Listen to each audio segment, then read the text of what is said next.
네, 안녕하십니까. 염승환 이사입니다. 오늘 2022년 9월 6일 그 시장 함께 읽기 시작하겠습니다. 자, 오늘 뭐 아직 장중인데요. 제가 먼저 보고서부터 좀 먼저 소개해드리고, 오늘 할 거는 좀 그 전에 나온 보고서들 중에 제가 좀 소개 안 해드린 게 있어서 너무 길어서 읽느라고 좀 시간이 걸렸어요. 요것도 마찬가지 보고서인데, 로봇 부품 요게 하나가 있고요. 그 다음에 좀 깁니다. 이게 되게. 네, 짧게 설명을 해드릴게요. 그리고 반도체 이게 한참 전에 나온 자료인데 뭐 내용이 좋아서 한 번 더 말씀을 드리고 싶고요. 반도체. 그리고 아이패밀리 SC 이게 화장품 회사죠. 하나솔루션, 박앤세일, 뭐 중국 소비주 얘기고요. 그 다음에 목표는 당신의 시간. 이게 디즈니하고 콘텐츠리 중앙 같은 이제 OTT 이제 드라마 제작사 얘기고, 그리고 퀄컴 메타 오늘 이 VR 관련주 또 급등했어요. 이쪽 시장이 이제 열린다고 하니까. 다만 너무 흥분은 하지 마세요. 예. 오늘 뭐 뉴프렉스도 여기 적혀 있는데 많이 오르더라고요. 자동차 단가 상승과 추가 호재 가능성. 뭐 다울투자증권의 유지영 연구원님 긍정적인 여전한 의견이고, 신한 헬스케어, 예. 뭐 제약바이오 관련된 얘기입니다. 그리고 SJ그룹은 뭐 다들 아시다시피 그 칸골, 칸골 관련주죠. 나스미디어가 하나가 있고, 예. 그리고 물적 분할 관련된 오늘 보고서가 하나 있더라고요.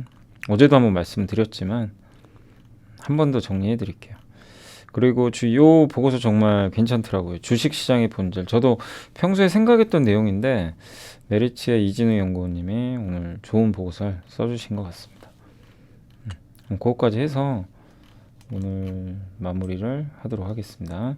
자, 그래서 이제 로봇부터 좀 말씀을 드리면, 로봇은 이제 우리가 흔히 말하는 뭐 그 만화 영화에서 보던 그런 로봇도 있지만 그냥 팔만 있는 로봇팔, 뭐 산업용 로봇이 가장 좀 크다고 좀 보시면 좋을 것 같고, 그게 많이 쓰이죠.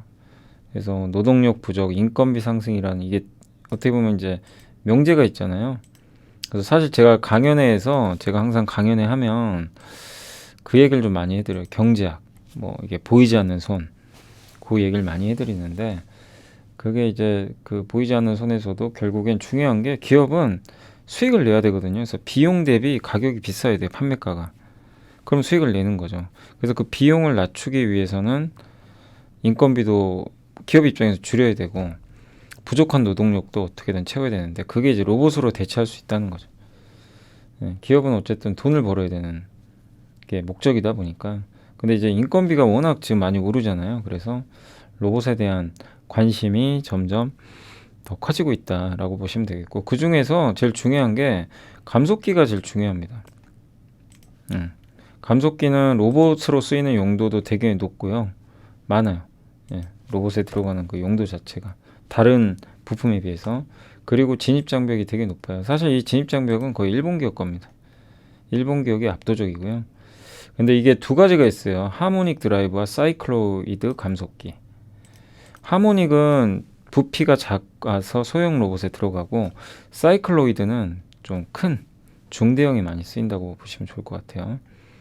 근데 로봇들이 점차 소형화되니까 이 하모닉 드라이브가 더 중요해지고 있습니다. 로봇은 점점 작아져요. 특히 인간과 같이 하는 협동 로봇은 더 작아지는 트렌드로 가고 있는 거죠. 그래서 이런 트렌드로 인해서 하모닉 드라이브의 활용 비중은 더욱더 커지고 있고, 이게 평균 3.2개 사용을 하는데 4.2배까지 지금 비중이 늘어날 가능성이 높다고 합니다. 그래서 이 시장 자체가 지금 5천억 정도 되는 시장에서 이제 2030년에는 1.3조 원까지 한 3배 가까이 성장할 것 같고, 좀 안타깝게도 우리나라 기업들은 아직 명함도 못 내밀고요. 이 하모닉 드라이브는 일본의 HDS가 그냥 70%로 1등이에요. 그러니까 메모리의 삼성전자 같은 거라고 보시면 되겠고, 사이클로이드 감속기는 일본의 나부테스코, 여기가 60%.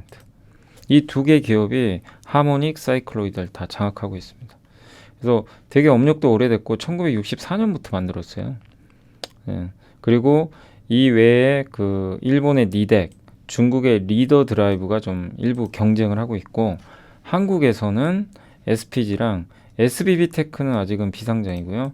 SPG는 상장돼 있죠. 예전에 한번 보고서 보여드렸는데 SPG가 이제 요 하모닉 드라이브 요거를 상용화했습니다. 양산을 하고 있어요. 근데 감속기는 되게 간단한 기계 부품이지만 이 속도 조절하는 거예요. 감속 말 그대로 속도를 다운시켜주는 그 부품입니다. 근데 로봇이 어떤 그 물건을 집을 때나 물건을 집을 거 아니에요. 집어서 이렇게 옮길 때 이 속도 조절 우리 그 인간의 팔하고 똑같아요. 뭐 이렇게 내려갔다가 속도를 줄여서 줄이 잡고 다시 이렇게 옮겨줘야 되는데 그럴 때 필요한 그 어떻게 보면 토크. 예. 그래서 감속기는 그 어떻게 보면 속도를 낮추고 힘을 만들어내는 것으로 자전거의 기어라고 보시면 돼요. 자전거 기어 있죠. 예. 그래서 모터는 전기 에너지를 역학 에너지로 바꿔서 움직이게 하는 그런 장치라고 보시면 되겠고 로봇의 주요 동력원이지만 토크가 낮다는 단점이 있어요. 힘이. 그래서 그 힘을 좀 받쳐주기 위해서 감속기가 필요하다. 그러니까 모터와 감속기는 같이 간다고 보시면 돼요. 예. 그러니까 모터와 감속기는 같은데 감속기가 훨씬 더 좀 중요도가 좀 높은 것 같습니다. 그래서 이 로봇의 정밀도는 모터를 얼마나 잘 제어하느냐에 달려 있는데 이게 감속기가 그만큼 이제 그런 것들을 담당하니까 중요한 것 같아요. 그리고 뭐 내충격성, 저진동, 고강성, 작은 부피 이런 것들도 요구가 된다고 보시면 되겠습니다. 예, 그래서 어제 또 밤에 이게 정리하느라 좀 시간 오래 걸려요. 이게 요약을 해야 되니까 읽어보니까 내용 좋더라고요. 감속기. 그러니까 우리가 로봇을 저번에 레인보우 로보틱스도 공부해봤지만 레인보우 로보틱스가 로봇을 만드는 회사고 그 다음에 여기 이런 뭐 HDS나 일본의 니덱이라든가 한국의 SPG는 거기 필요한 감속기 있죠. 부품. 그걸 만들어서 납품하는 회사라고 보시면 돼요. 네. 그러니까 완제품은 레인보우 로보틱스, 일본의 환학 이런 기업들이 만든다고 보시면 되겠습니다. 네, 아무튼 감속기가 좀 중요하다. 성능에 가장 직결되고 테스트하고 검증 기간도 엄청나게 많이 필요하고요. 이거 잘못 만들면 또 제조기업 생산성에 영향을 주니까 굉장히 이거 부품 선정하는 게 까다롭고요. 한번 선정되면 잘 안 바꿉니다. 그래서 HDS가 그동안 거의 그냥 독점하고 있었어요. 지난 몇십 년간. 근데 이 회사도요. 사이클을 타요. 어떨 때는 감속기 수주가 줄고 어떨 땐 늘어나는데 어쨌든 작년도에는 좋았는데요. 올해는 또 수주가 많이 줄었대요. 그러니까 수주가 일정하진 않은 것 같아요. 그래서 2022년 2분기에 일본 로봇 수주 총액이 8분기 만에 하락세로 전환이 됐다고 합니다. 그래서 발주 조정에 나섰고 수주가 60%나 감소했대요. 1등 기업인데도. 그러니까 이렇게 좀 변동성이 큰 것 같아요. 근데 과거 수주 사이클을 고려하면 언제 사이클이 전환되냐면 24년 하반기. 그러면 25년도 상반기. 이게 25년이죠. 후행하니까. 25년 상반기에 감속기 수주는 상승 전환할 수 있다. 근데 주가는 먼저 움직이죠. 그래서 예를 들면 로봇 수주가 이제 증가하는 그 시기를 24년 하반기로 보고 있잖아요. 그때쯤 되면 주가는 먼저 움직이겠죠. 감속기는 6개월 후행하니까 6개월 먼저. 요거랑 주가는 좀 동행할 가능성이 있는 것 같습니다. 근데 이렇게 HDS가 주춤할 때 뭐 다른 기업들이 또 공격적으로 증설할 수 있고 일본의 니덱, 중국의 리더 드라이브는 계속 판로를 확대하고 있고 한국에서는 SPG가 일부 시장에 진출하기 시작했다고 합니다. 근데 아직도 경쟁 기업 간의 기술 격차가 크대요. 그러니까 HDS가 그냥 압도적으로 1위라고 보시면 돼요. 예. 그래도 기술 격차는 조금씩은 줄어들고 있고 협동 로봇 시장이 점점 커지니까 기업체들 입장에서도 여러 회사 부품을 쓰는 게 낫죠. 다변화하는 게. 근데 물론 검증은 받아야 됩니다. 예.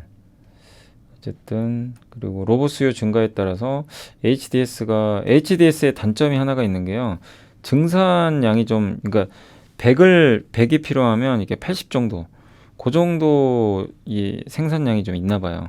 그러니까 약간 이 많은 수요를 다 대처하지 못하는 그런 좀 단점도 있다고 합니다. 그래서 이 수요만 계속 늘어나면 HDS 말고 다른 기업들이 낙수 효과를 받을 수 있고요.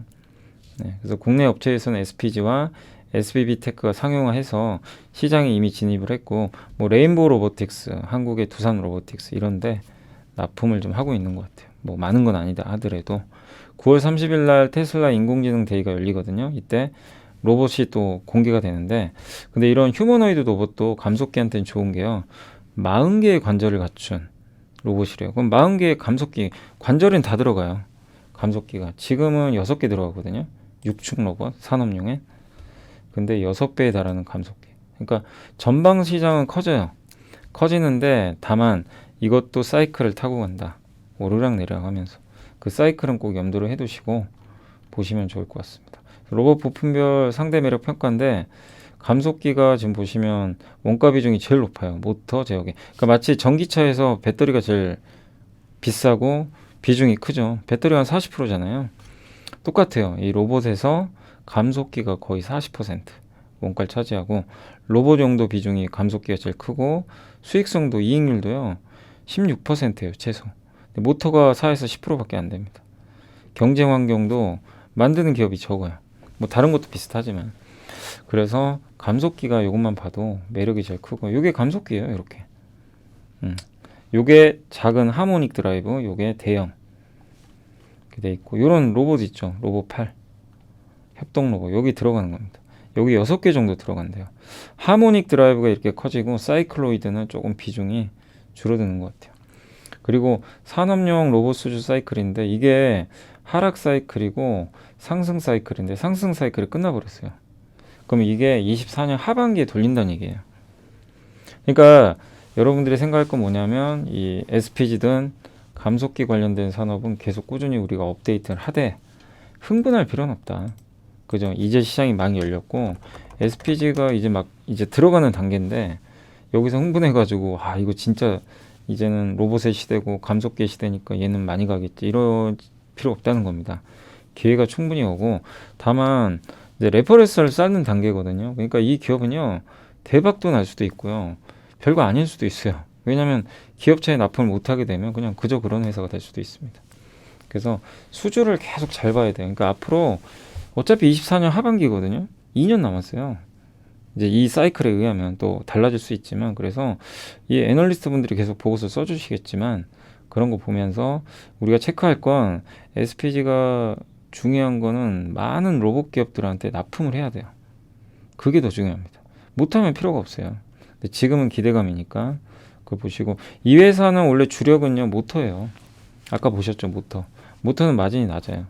그래서 PER도 높은 회사가 아닙니다. 근데 감속기로 이게 체인지가 되면 기업의 가치가 완전히 바뀌겠죠. 예, 근데 그거를 꾸준히 추적해야 됩니다. 근데 지금 주가는 그걸 미리 좀 선반영해서 이게 2020년에 3,000원 하던 게 지금 많이 올라왔어요. 그래서 흥분하지 말자. 분명히 또 이런 급락이 또 언제든지 나올 수도 있어요. 나중에. 주가라는 건 모르는 거니까. 얼마 전에도 나왔잖아요. 그래서 기다리자. 대신에 공부는 꼭 해놓으시고 로봇에서 어쨌든 감속기가 제일 중요하니까 한국에는 감속기 투자할 만한 기업이 사실은 SPG 외에는 지금 없잖아요. 거의. 하나는 비상장이니까. 그래서 한국의 거의 뭐 유일한 업체 중에 하나니까 공부하시면서 천천히 대응을 하시면 좋을 것 같습니다. 그러니까 우리 주식 투자에서 왜 이렇게 자꾸 실패하냐면 저런 내용 좋잖아요. 들어보면 막 사고 싶고 근데 항상 급하게 하시고 그 다음에 만약에 샀어요. 샀는데 안 가잖아요. 그리고 이제 에이 또 아니야. 그리고 손절하고요. 잊어버립니다. 또 다른 데 가 있죠. 근데 투자는요. 시간을 태워야 돼요. 반드시. 예. 만약에 여러분들이 떡볶이집을 한다고 생각해 보세요. 좋은 떡볶이집인데 2년 후에 대박이 날 것 같아요. 지금 아니고. 그러면 안 하실 거예요? 하죠. 하는데 준비를 엄청 열심히 할 거 아닙니까? 우리가 대학교 갈 때나 어떤 뭐 시험을 칠 때 고등학생 때 열심히 공부하는 것도 입학하기 위해서잖아요. 근데 공부 당장 한다고 되나요? 보통 3년 이상 목표로 해서 하는 거잖아요. 근데 주식 투자는 왜 시간을 안 태울 거야, 다들. 시간을 태워야 되는데. 그리고 쌀 때 사야 되는데. 다 반대로, 그러니까 다는 아니고 많은 분들이 이렇게 하니까 잘 안 되는 것 같아요. 그래서 뭐 이 감속기 부분도 공부를 꼭 하시고 시간과 함께 하는 게 좋을 것 같습니다. 반도체 웬만해선 그 둘을 막을 수 없다. 삼성 하이닉스 얘기하는 거고요. D램 산업은 어쨌든 내년에 비트그로스 공급인데 공급 증가율이 10% 초반으로 굉장히 낮고요. 예. 왜냐하면 만들기가 점점 힘들어요. 너무나 미세하게 만들어야 되니까 난이도가 너무 올라가서 만들기 어렵고 DDR5로 가면요 크기가 또 커집니다. 그래서 공급이 줄어들어요. 예. 그래서 DDR5로의 전환은 뭐 이제는 임박했는데 예, 이렇게 되면 공급은 더 줄고 전력 사용량은 훨씬 낮아지고 예. 그리고 마이크론 이미 보수적으로 투자한다고 밝혔고 하이닉스도 그럴 가능성이 높아졌고요. 삼성전자도 직접 언급은 안 했지만 설비 투자 조절하겠다 이렇게 언급을 했습니다. 그리고 비메모리 쪽 투자를 많이 해야 되니까 메모리 투자할 여력이 높지가 않아요. 그리고 D램 수요 쪽은 데이터 센터가 역시 중심입니다. 워낙 모바일하고 지금 PC가 안 좋으니까 데이터 센터도 투자 주는 거 아닐까 이런 우려가 좀 있는 거죠. 그래서 요새 반도체는 굉장히 안 좋아요. 근데 어제 저녁에 보니까 D램 가격 하락이 드디어 멈췄더라고요. 멈추긴. 지속될지는 좀 봐야 될 것 같습니다. 11주 연속 하락했었거든요. 일단 멈추긴 했어요. 어제 살짝 오르는 부품도 나왔더라고요. 반도체 쪽에.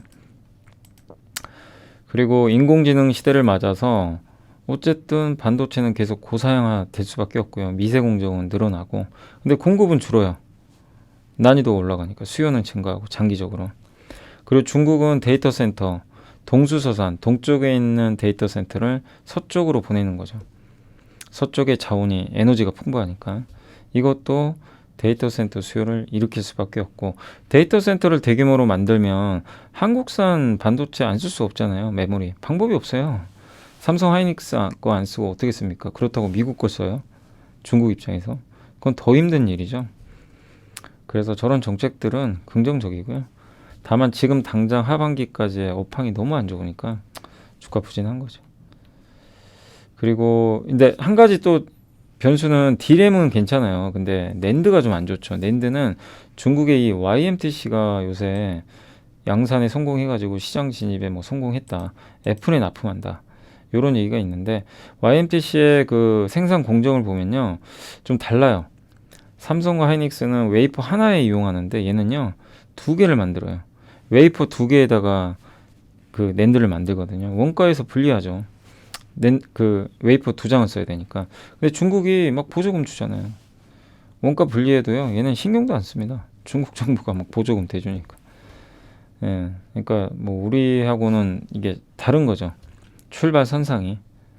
예, 그래서 YMTC가 이제 우한 제2 공장 가동을 시작을 계획을 하고 있고 평균 10만 장의 웨이퍼를 좀 생산할 걸로 보고 있습니다. 낸드 점유율은 5%까지. 그래서 삼성은 괜찮은데 이제 하이닉스는 삼성보다 점유율이 낮고요. 원가가 삼성보다는 좀 떨어져요. 원가 경쟁력이. 그래서 YMTC의 저런 낸드 약진은 하이닉스한테는 되게 불편합니다.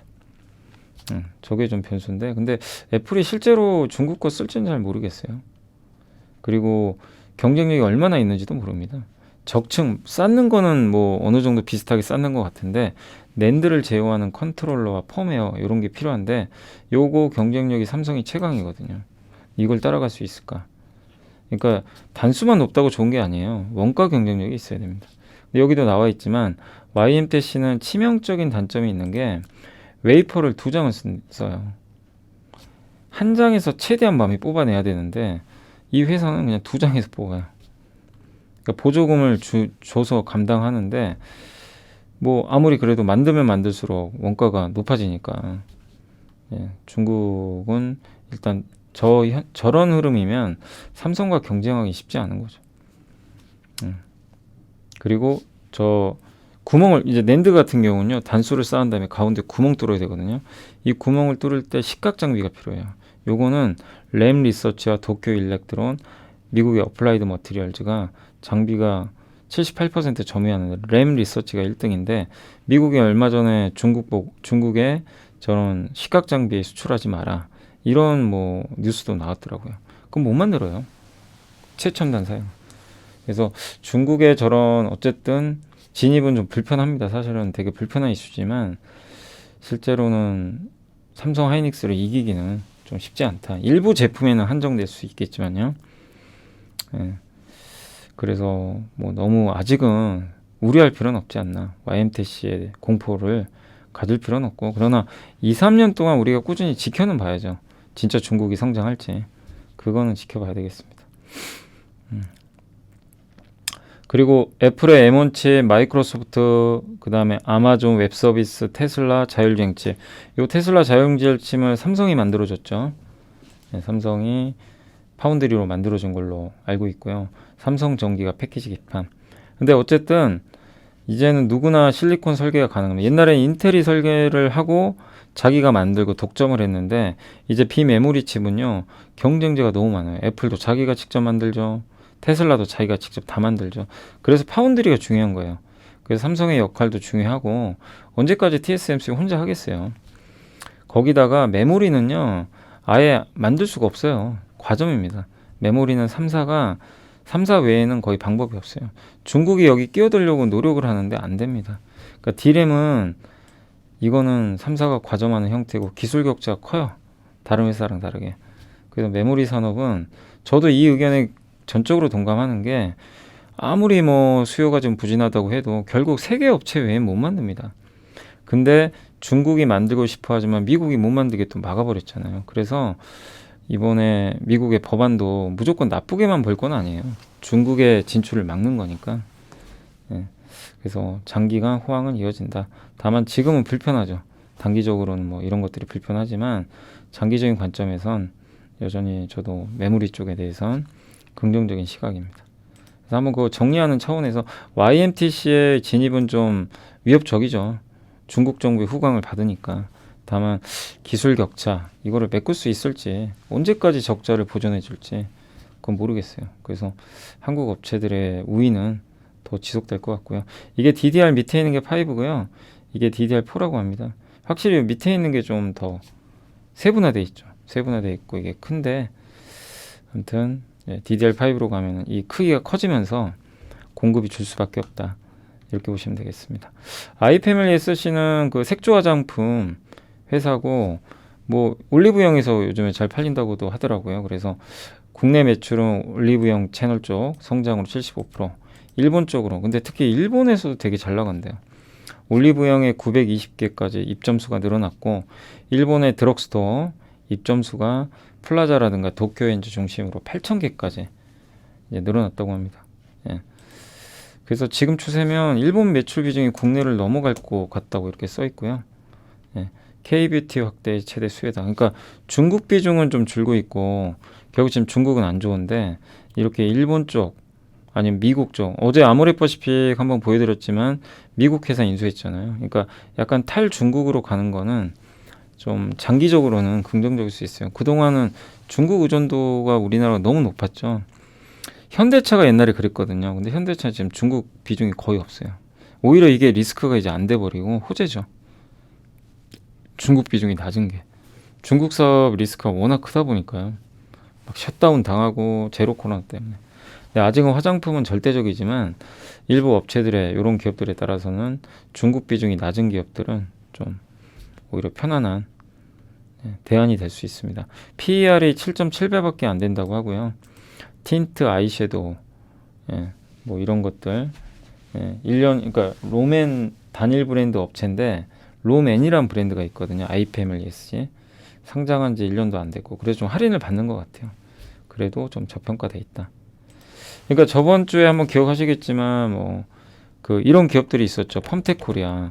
실적이나 이런 건 좋아지는데 매크로 환경 때문에 주가가 급락한 거. 이거를 우리가 보통 가치 투자라고 그런 거죠. 펌텍코리아, 또 아이패밀리 SC.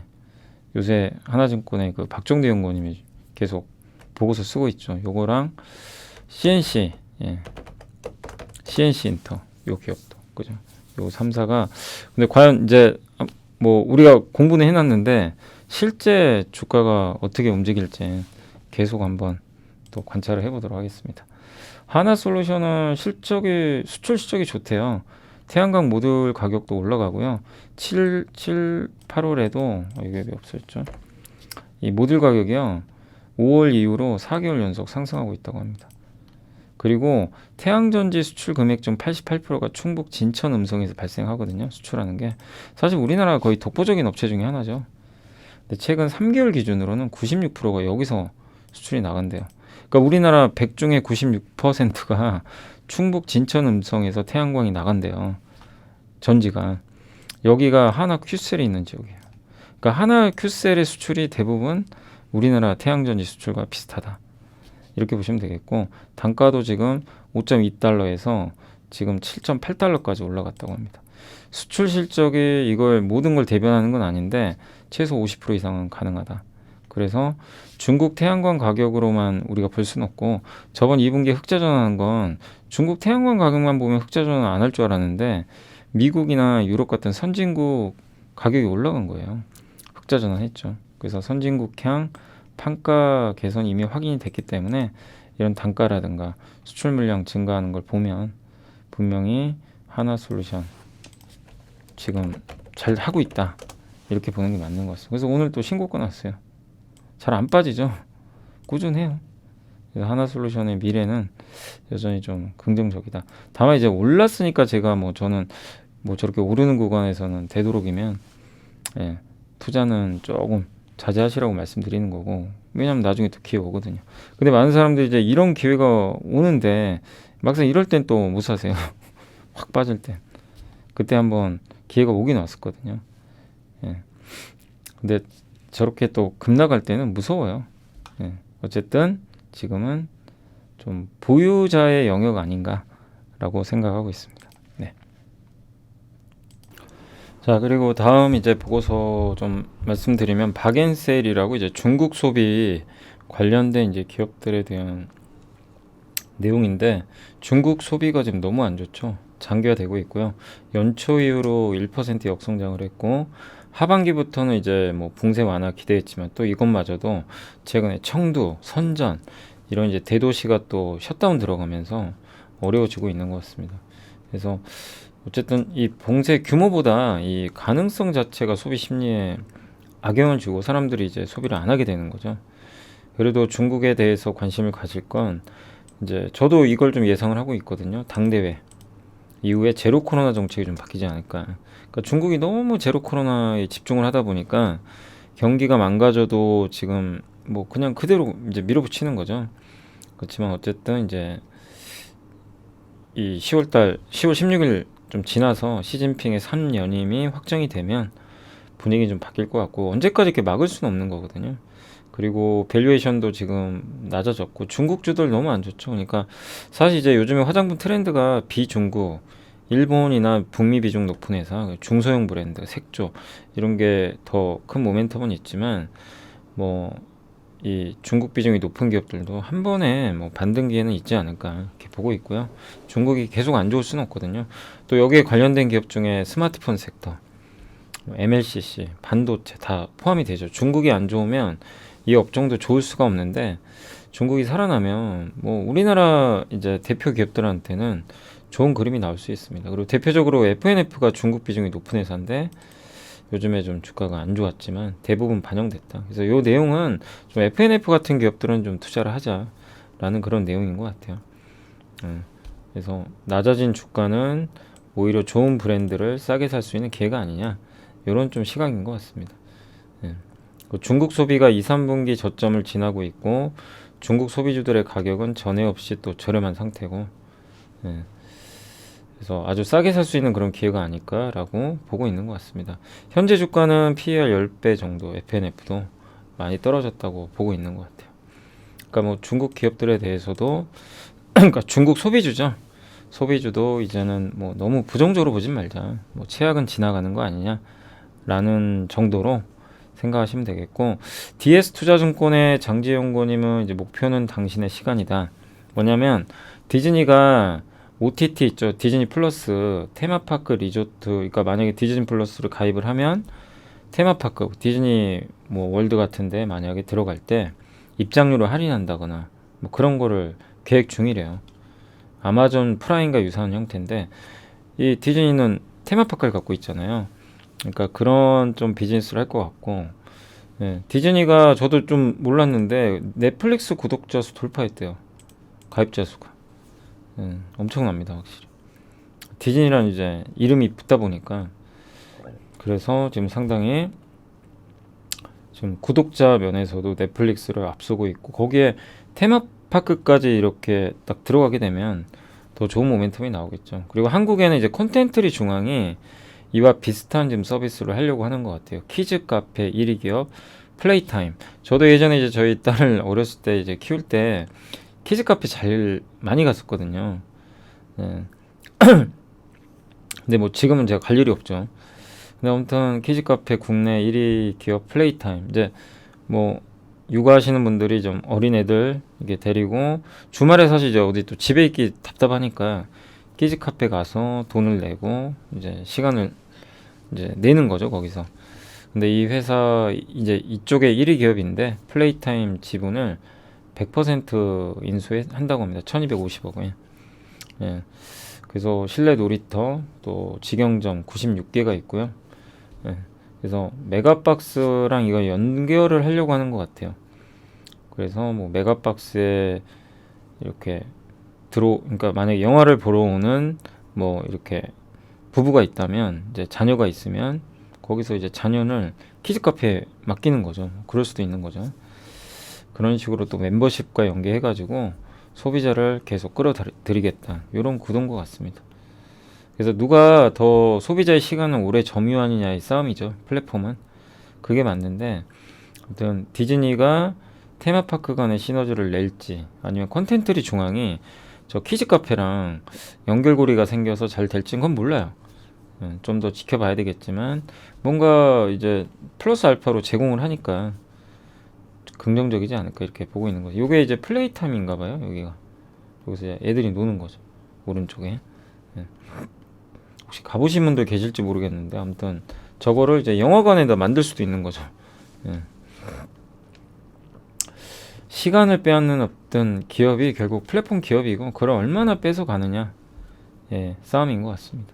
예전에 그랬잖아요. 나이키의 적은 아디다스가 아니라 아디다스가 아니라 누가 그랬던 것 같은데 나이키의 적은 아디다스가 아니다. 넷플릭스다. 왜냐면 나이키는 이제 사람들이 밖에 나가서 운동할 때 아니면 이제 밖을 돌아다닐 때 신는 게 신발인데 사람들이 집에만 있으면 신발 수요가 줄잖아요. 그것도 이제 서로 간에 어떻게 보면 보이지 않는 시간 경쟁이죠. 그걸 의미하는 것 같습니다. 퀄컴과 메타의 XR 우리 이제 이쪽 공부 지금 요즘에 많이 하죠. 지난주에도 기억나시죠? 그 키움증권의 XR 사용 기기 설명서 어느 정도 정리되셨죠? 이런 것들을 어느 정도 개념 정비가 끝나면요. 이제 이런 정보들이 탁탁 들어오잖아요. 머릿속에 입력하시기가 더 쉬우실 거예요. 기본 뼈대가 쓰니까. 그래서 여기서 이쪽 산업이 커지는지만 우리가 계속 확인을 하고 그 중에 중심 기업을 투자하면 되는 거죠, 사실. 그래서 퀄컴과 메타 플랫폼, 애플은 자기가 직접 다 하고요. 칩을 자기가 만들 거예요. 근데 메타 플랫폼즈는 이제 페이스북이죠.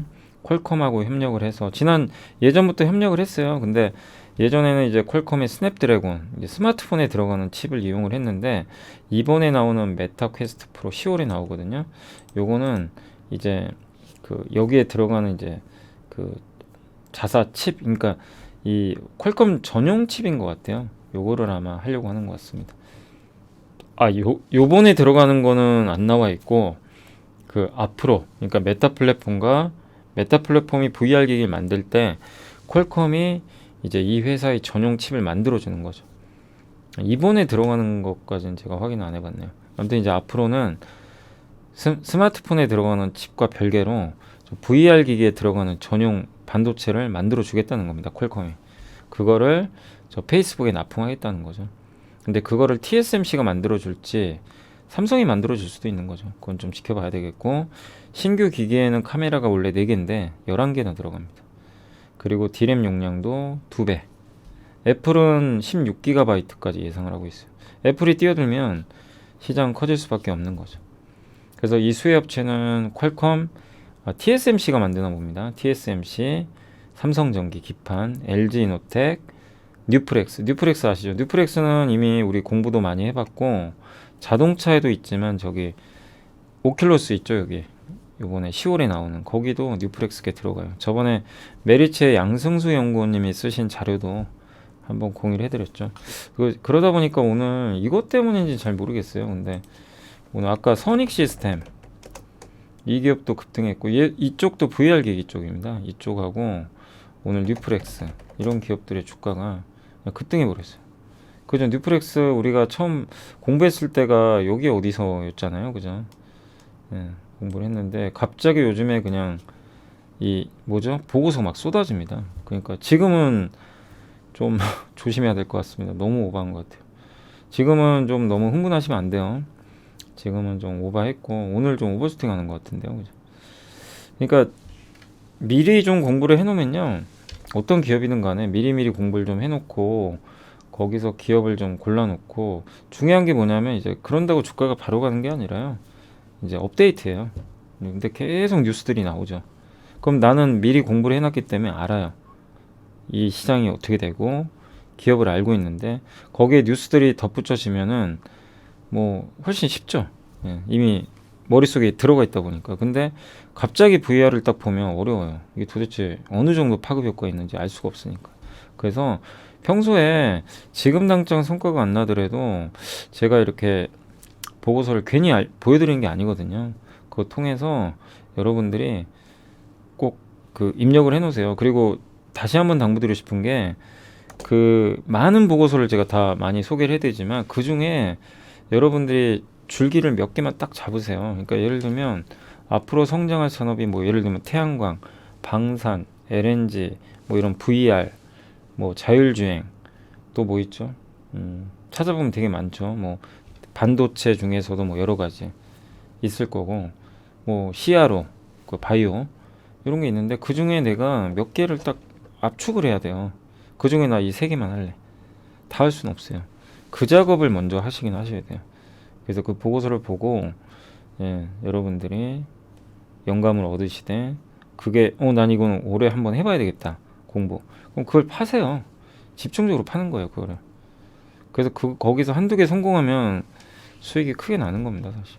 근데 너무 막 분산은 하지 마세요. 그러니까 분산 투자는 돈이 많으시거나 좀 이게 분산해서 방어하시는 분들 아니면 초보 투자분들은 분산해야죠. 왜냐면 아직은 집중 투자는 좀 어려우니까 경험이 부족하니까. 대신에 어느 정도 경험 쌓으신 분들은 이렇게 좀 압축하는 게 좀 무엇보다 필요할 것 같습니다. 근데 항상 그렇지만 이제 이런 좋은 뉴스들이 나와도 너무 많이 나와서 주가가 급등할 때는 조금은 경계심을 오히려 반대로 가질 필요는 있는 것 같습니다. 그 요즘에 자동차도 좋은데 자동차 좋다는 얘기는 계속 나왔어요. 주가가 안 가요. 근데 요즘에 이제 주가가 좀 움직여서 다행인데 오늘도 다올투자증권 유지영 연구원이 결론은 뭐냐, 현대기아 잘하고 3분기도 더 좋고 4분기도 더 좋대요. 그 현대기아가 좋은 거는 인센티브 있죠. 딜러들한테 주는, 판매해달라고.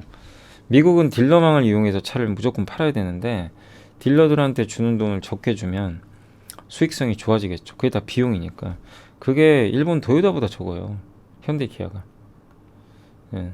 그래서 현대기아는 미국 경쟁업체 내 최저 수준입니다. 인센티브가. 그리고 동남아발 반도체 공급 차질 이후 1년이 지났는데 생산 차질도 이제 거의 완화됐고 신차 가격 대비 인센티브도 1.3, 1.7밖에 안 되는데 도요타, 혼다보다 더 낮아요.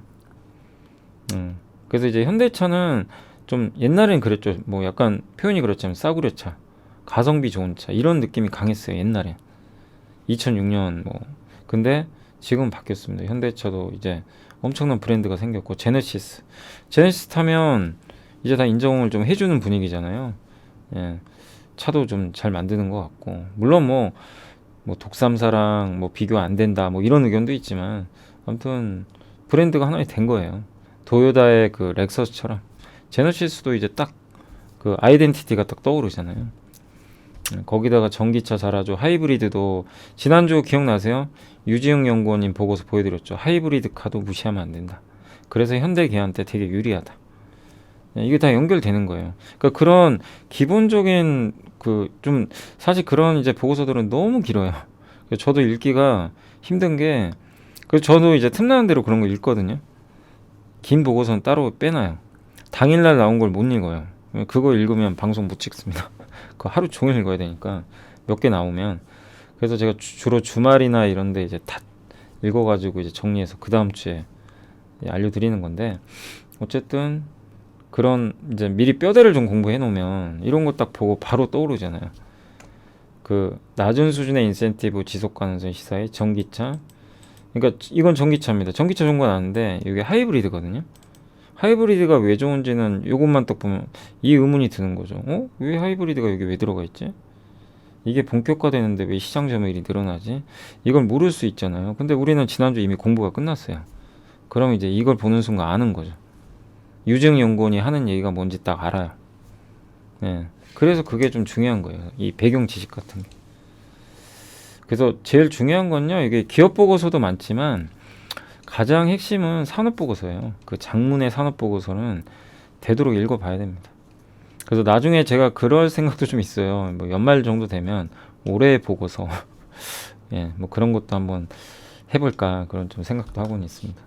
아무튼 그렇고 요런 이제 현대는 요 두 가지를 다 갖고 있고, 그리고 기아는 텔룰라이드라는 게 SUV인데 한국엔 안 팝니다. 미국에만 있고요. 요게 워낙 잘 팔리는데 증산하나 봐요. 그리고 주가도 싸고, ROE가 10%면 PBR 한 배거든요. ROE가 18%면 PBR 뭐 이론적으로는 1.8배 줘야 돼요. 그럼 지금보다 주가 2배 올라야 됩니다. 그냥 이론적이면. 근데 그 정도 안 주죠. ROE가 이렇게 높아도 시장이 인정을 안 해요, 기아를. 그러니까 이게 좀 안타까운 거죠. 저렇게 잘 하는데도 왜 이렇게 현대 기아한테 박할까? 그런 좀 아쉬움은 듭니다. 아무튼 잘하고 있고, 또 GM과 포드는 미드 사이즈, 그러니까 저런 텔룰라이드나 팰리세이드 같은 급의 SUV가 없어요, 전기차 쪽에. 그래서 기아가 EV9을 투입을 할 거거든요. EV9이 요겁니다. 이렇게 생긴 거. 요거예요. 요게 이제 투입이 돼요. 내년에 미국에 출시됩니다, 실제. 그래서 경쟁 우위가 있을 것 같다. 퍼 5배 미만, 좀 과하게 저평가, 이렇게 보고 있는 것 같고. 그리고 지금 이제 이 생산 차질 물량이 많이 줄어들었죠. 옛날에 작년 델타 변이 때 요렇게 돼 있죠. 1000만, 10만, 190만 대가 차질 빚었는데 지금은 27만 대로 확 줄었고요. 그 다음에 운임지수, 이게 부품주한테 좋은 거예요. 운임지수가 급락. 그래서 요새 타이어주들이 강한 거고, 그 다음에 기아 EV 이제 현지 가능성, 네, 이제 좀 높아졌다, 이렇게 보고 있는 것 같고, 기아의 EV의 그 프로토타입, 현지 출시 가능 시 뭐 높은 인지도 확보가 좀 가능하다. 단가도 이렇게 올라가고 있고요. MS도 이렇게 좀 급격하게 올라갈 걸로 보고 있습니다. 특히 텔룰라이드가 이렇게 본격적인 생산이 늘어나고 있습니다. 다만 주가가 왜 이렇게 안 갈까? 그게 좀 아쉬운 상황입니다. 그리고 헬스케어 쪽에서 이제 신한금융에 나온 9월달 자료인데, 이런 기업들을 뭐 탑픽으로 제시해 줬어요. 그래서 간단히만 설명드리면, 삼성바이오로직스는 이제 5공장 착공 기대하고, 셀트리온 헬스케어는 하반기에 바이오시밀러 매출 좋을 것 같다. 대웅제약은 이제 보톡스죠. 나보타 3분기 유럽에 출시한다고 하고 있고요.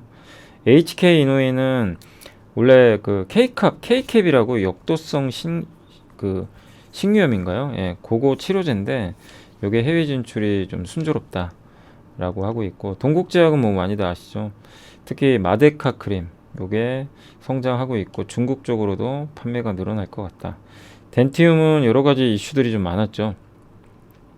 중국과 러시아 비중이 높은데, 러시아 뭐 전쟁 나고, 그렇지만 데이터는 너무 좋았고 3분기부터 상해가 봉쇄 해제되면서, 근데 이건 또 악재인 게 최근에 또 중국이 막 셧다운 당하니까 어렵지만, 아무튼 중국의 요즘에 또 임플란트 제도 개선, 이런 것들 불확실성이 컸지만 뭐 우려할 사항은 좀 아닌 것 같아요.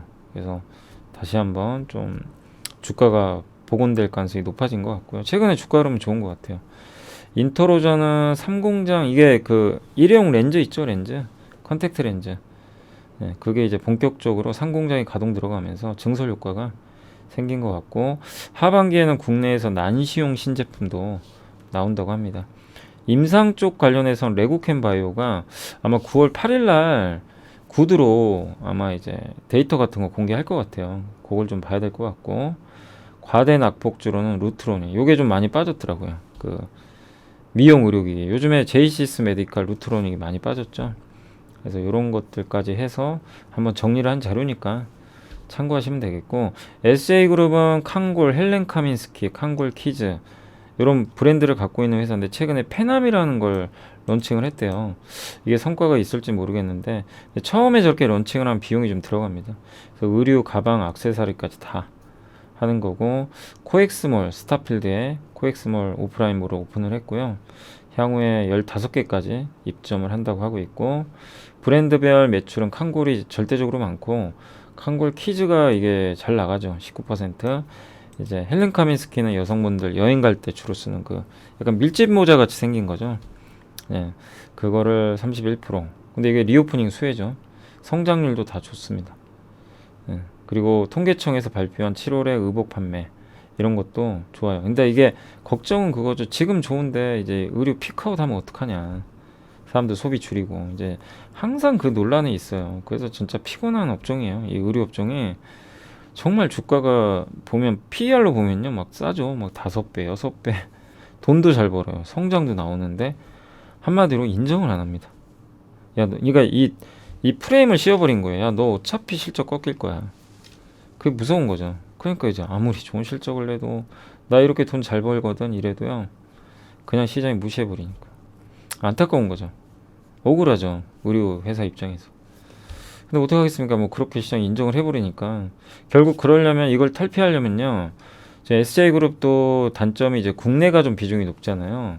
FNF처럼 중국을 한번 뚫어버리든가 해외 쪽, 요게 성과 나오잖아요. 해외 쪽에. 그러면 시장은 달리 보는 거죠. 근데 국내 내수 위주다 보니까 이거 어차피 꺾일 거 뻔한 거 아니야? 막 이제 이런 의문. 이게 좀 아쉬운 거죠. 예, SJ그룹에도. 그래서 좋은 실적에도 주가가 이렇게 지금 부진합니다. 답답하죠, 되게. 예, 아니 뭐 퍼도 낮은데 뭐 이 회사만 그런 게 아니에요. 뭐 한섬도 그렇고. 한섬 돈 잘 벌잖아요. 아시겠지만. 근데 한섬은 자본 배치가 뭐 잘못됐다가 아니라 이거 회사의 전략이니까 그 번 돈 가지고 화장품 사업하고요. 골프예요. 근데 이 돈 가지고 성과를 내면 좋은데 아직은 더 확인해 봐야 되는데 그 돈을 차라리 배당을 해줬으면 더 어땠을까. 이마트도 그렇고. 저는 항상 아쉬운 기업들이 요 한섬하고 이마트인 게, 제가 뭐 경영자를 뭐라고 하는 게 아니라 돈이 좀 많은 기업들이잖아요. 이거를 주주들한테 배당 줬으면 자사주 매입소가 그럼 훨씬 주가에 좋았을 텐데 그게 조금 아쉽긴 해요. 참 한섬도 돈 잘 버는 기업이거든요. 되게 돈 잘 벌죠. ROE 10%. 뭐 괜찮아요. 근데 이걸 더 높여줄 방법은요, 배당 늘리면 돼요. 배당이나 자사주. 근데 보시면 배당이 정말 너무 박해요. 배당을 많이 안 해줍니다. 이게 좀 아쉬운 기업 중에 하나예요. 그러니까 자본 배치도 주주들한테 좀 유리한 쪽으로 해주면 주가 오를 텐데, 예, 그런 기업들이 몇 개 있습니다. 예. 근데 뭐 회사의 그건 뭐 자유니까 뭐 안 하면 뭐 어쩔 수 없는 거지만 그런 걸 해주면 얼마나 좋을까 하는 생각이 좀 듭니다. 그러니까 이제 이런 기업 들고 계신 분들은 더 답답한 게, 아니 뭐 실적 좋고 저평가인데도 빠지니까 더 답답한 거죠, 사실.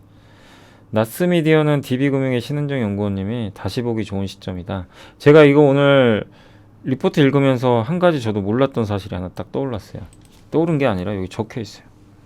다른 건 다 알아요. 뭐 계속 나왔던 얘기니까. 디지털 광고, 디스플레이, 디지털이 아니고 디스플레이 광고, DA라 그러죠. 그래서 17.1% 성장했고, 그 다음에 디지털 광고, 이거 맞네요. 잘못 적은 게 아니구나. 전체가 디지털 광고 부분이고, 이 중에서 이제 디스플레이 광고에서는 패션 화장품이 좋았고, 검색 광고 쪽에서는 여행 레저 이런 검색 광고가 증가했다고 하고, KT그룹과 지금 KT의 자회사잖아요. 그래서 이런 것들도 좀 성장을 하고 있는데, 커머스, 그러니까 K딜이라고요. KT 고객들한테 문자를 보내가지고 이제 그 문자를 본 고객들이 클릭을 하죠. 문자를. 그러면 KT가 운영하는 쇼핑몰로 넘어가요. 거기서 물건을 싸게 구매하는 거죠. 예, 이제 그런 마케팅도 하고 있고, 그리고 블랙홀릭이라는 이제 기업을 또 전환사채 취득을 해가지고 제휴를 했습니다. 그래서 여기서도 이제 광고가 좀 나오니까 나스미디어와의 좀 커머스 효과도 기대가 되고, 그리고 요거예요. 넷플릭스가 11월부터 광고 요금제 런칭을 예고했거든요. 그 뭐냐면 넷플릭스를 지금은 돈 내고 비싸죠. 뭐 싸진 않아요. 가격이 많이 올라가서 그걸 내고 한 달 동안 나는 광고 없이 그냥 계속 보는 거죠. 근데 가격은 싸요. 네, 싼 가격인데 대신에 광고를 봐야 돼요. 그런 것도 도입을 한대요. 그러면 나스미디어한테 좋은 거죠. 왜냐하면 넷플릭스 광고를 받을 수도 있죠. 수주. 이런 데 들어. 광고가 더 늘어나니까. OTT 전용 광고가 나올 거예요. 그러니까 유튜브 전용 광고가 있는 것처럼 OTT 시장에서는 옛날에 광고가 없었어요. 없잖아요. 디즈니 플러스에도 광고 없어요. 그죠? 없어요. IPTV엔 광고 들어갑니다. 그죠? IPTV에서 우리가 VOD, 옛날 영화나 드라마 볼 때 광고 나오죠. 앞에. 근데 디즈니 플러스나 OTT나 티빙도 없는 걸로 아는데, 아무튼 티빙은 있나? 아무튼 광고들이 없는데 내가 만약에 이제 싼 가격에 결제를 해요. 대신에 광고를 봐야 되는 거죠. 그럼 이 없던 광고 시장이 열리거든요. 그러니까 이거는 나스미디어한테는 좋은 거죠. 그럼에도 불구하고 PER은 9.7배로 저평가다. 그래서 이런 거는 지금 실제로 뭐 수주 받았다는 건 아닌데 한번 뭔가 또 시장이 바뀔 수 있는 거니까 기대를 해볼만 하고, 많이 올라왔어요. 실제 나스미디어도 정말 많이 빠졌었죠. 기회였죠 진짜. 완전 이때는 도망갈 게 아니에요. 근데 이때 어떻게 주식 투자를 하겠어요. 무서워 죽겠는데. 그냥 매일 폭락하는데 하루에 막 6%. 무섭죠. 이때 왜 그러냐면요, 그 외국인 투자들 좀 물량도 나왔고 반대 매매도 좀 나왔던 것 같아요.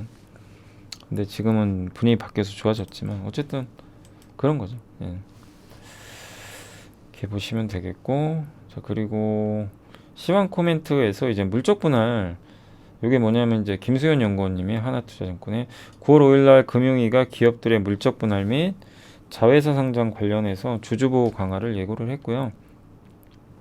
금융위가 발표한 이제 주주보호는 3단계로 구성이 되어 있습니다. 그래서 물적 분할의 구체적인 목적과 기대 효과, 주주 보호 방안 등에 대한 공시를 강화하고요. 그러니까 한마디로 물적 분할할 때 그냥 하면 안 되고 구체적으로 적어줘야 돼요. 상장을 하려는 거지, 매각하려는 거지. 근데 물적 분할에서 매각하는 거는 시장에선 크게 악재로 받지는 않습니다. 네.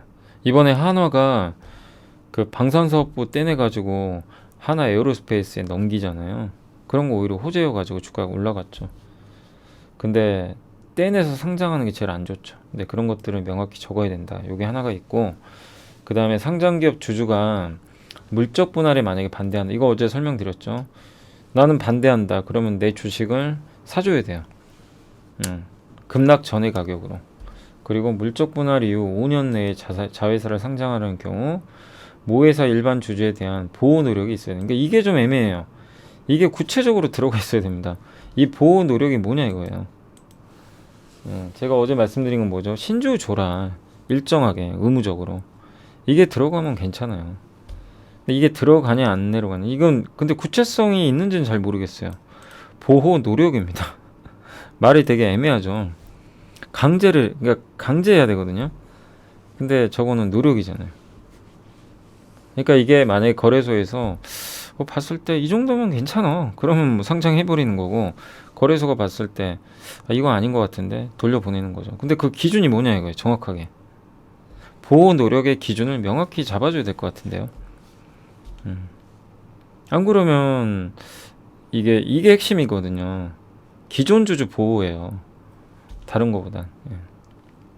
근데 어쨌든 이제 물적 분할과 분할 자회사를 많이, 우리나라 같은 경우 많이 이런 걸 뭐 분할을 해서 상장하려고 했던 거죠. 대주주 입장에서는 좋으니까 오히려. 일반 주주는 안 좋은데. 근데 어쨌든 물적 분할 후에 자회사의 상장이 완료된 사례로는 SK바이오사이언스, LG엔솔, SK아이테크놀로지. 예. 근데 이 기업들이 어떻게 되는지 우리 잘 알고 있죠. 그리고 이런 기업들이 자꾸 상장하는 것도요, 별로 안 좋아요. 지수에 부담이 됩니다. LG엔솔 때문에 폭락한 거 우리 기억하잖아요. 1월달에 당일 그 상장한 날 코스피가 3.5% 폭락했습니다. 네, 그런 일이 또 발생을 해요. 네. 그래서 모 회사 일반 주주들한테도 뭔가 피해를 주면 안 되고 시장에도 부담이 되니까 되도록 자회사 상장은 안 되는 게 사실은 제일 좋습니다. 물적 분할 후에 자회사 상장이 안 되면 주식시장에도 사실 좋아요. 물량 부담이 없으니까. 신규 상장이 늘어나면요, 시장에 부담이 생겨요. 아무튼 보자고요. 뭐 여기까지는 할 것 같고요. 주식 매수 청구권 도입, 공시 강화. 뭐 이거는 그렇다고 칠게요. 예, 다만 보호 노력 이거를 어떻게 할 거냐, 신줄 줄 거냐 말 거냐. 여기 보면 이제 금융위가 이걸 써놓은 것 같은데, 물적 분할 전에는 A사, B사, 사업부가 이렇게 있는데 A사가 있고 A 기업이 있죠. 요게 B 사업 부문을 떼네요. 그래서 A사가 B사에 이제 지분을 100% 갖는 거죠. 사실 이것까지는요, 기업 가치에 아무 변화가 없어요. 예. 왜냐면 일반 주주도 A사를 그러니까 보유함으로 해서 이걸 지배하거든요. 100%니까. 희석도 안 돼요. 어차피 그 안에 있기 때문에. 그래서 이건 별 차이가 없습니다, 사실은. 근데 이제 여기서 얘가 상장을 하는 순간 A사가 75% 갖게 되고 나머지 25% 지분이 분산되고 주식시장에 상장하는데 이중 상장이 돼요. 그래서 이 A사 가치가 확 떨어집니다. LG화학이 그랬죠. 그러니까 이 일반 주주들의 가치가 떨어져 버리는 거예요. 그 상장하지 말라는 얘기고, 상장을 할 거면 이 일반 주주한테 요 회사 주식을 주란 얘기예요. 최소 50% 이상. 그게 핵심이라는 겁니다. 그리고 요게 이제 그 지난 5년 전부터 뭐 예를 들면 이제 이번에 적용되는 회사라고 보시면 돼요. 물적 분할. 그래서 SK이노베이션이 SK온을 떼냈고, 앞으로 뭐 상장할 수도 있지만 상장이 어려워질 수도 있죠. 저런 이제 규정에 의하면. 근데 이런 것들도 다 같이 적용이 됩니다. 요 요건에. 그래서 좀 참고를 해주시면 될 것 같습니다. 많죠, 되게. 근데 이 기업들이 다 상장한다는 얘기는 아니에요. 할 수도 있고 안 할 수도 있는데, 아무튼 상장을 제한시키는 쪽으로 가주면 여기 있는 기업들 있죠. 요 기업들한테는 좋은 거죠. 한마디로. 상장을 못하게 해주면. 주가에는. 그러니까 주주 가치가 보존이 되니까. 그래서 한번 지켜보도록 하겠습니다. 계속. 좀 소액주주의 의견을 좀 따라주는 그런 게 됐으면 좋겠네요. 자, 그리고 이제 메리츠의 이진우 연구원님이 이제 자료를 적었는데, 저는 이제 오늘 이 보고서 보면서 또 많은 생각을 좀 하게 하는 보고서 같아서 한번 보여드릴게요. 그래서 지금 뭐 연준과 러시아발 불확실성의 시장은 맨날 신경질적인 반응이고 정말 피곤하죠. 이게 뭐 하루 이틀 일도 아니고 작년 말부터 뭐 계속 러시아 문제, 연준의 긴축 뭐 이런 게 피곤하죠. 그래서 시장이 이제 신경질적인 반응까지 보이고 있고 너무 시달려 온 거죠. 근데 결국 우리가 냉정하게 보면, 저도 요즘에 계속 말씀드리는 게, 지수가 뭐 2800을 갑니다, 2000을 깨집니다, 그런 거에 너무 신경을 쓰지 마시란 얘기예요. 대신에 강약 조절이라 그랬잖아요. 만약에 여기서 시장이 안 좋아져서 무섭죠. 2000 초반까지도 간다면 누가 좋아하겠어요. 근데 세상은 안 망합니다. 진짜 안 망해요. 어떻게든 또 살아나게 되고, 또 영혼이 좋은 것도 없고. 그래서 이런 거죠. 2000으로 만약에 뭐 붙는다, 무섭지만 포트폴리오 변경하면서 뭐 현금 있는 분들은 늘려가면서 좋은 기업 모으면 되고, 반대로 2800으로 점점 근접을 해요, 시장이. 그럴 때는 주식을 더 사는 것보다는 약하게 하는 거죠, 조절. 그러니까 급 나갈수록 좀 강하게 하고, 급등할수록 올라갈수록 비싸지니까 기다리고, 이렇게 해야 되는데 다 대부분 반대로 하잖아요. 예. 급 나가면 오히려 현금화하고 완전히 빠졌다가 돌릴 때까지 기다리시고, 대부분 그렇게 많이들 하시니까 그게 아니라는 거죠. 저도 말씀드리고 싶은 게, 우린 뭐 트레이더 분들은 그렇게 하시겠지만 주식 투자라면 그거보다는 어쨌든 오히려 하락할 때 용기 내고 올라가는 장에서는 좀 냉정하게 기다리고, 그게 더 낫지 않나 싶습니다. 근데 결국에 왜 이 말씀을 드리냐면, 중요한 건 우리가 내는 수익은 기업에 있는 거예요. 기업 분석에 달린 겁니다. 시장이 4천을 가도요, 못 오르는 건 못 올라요. 지수가 2천을 가도요, 올라가는 건 또 있습니다. 물론 대부분 빠지겠지만.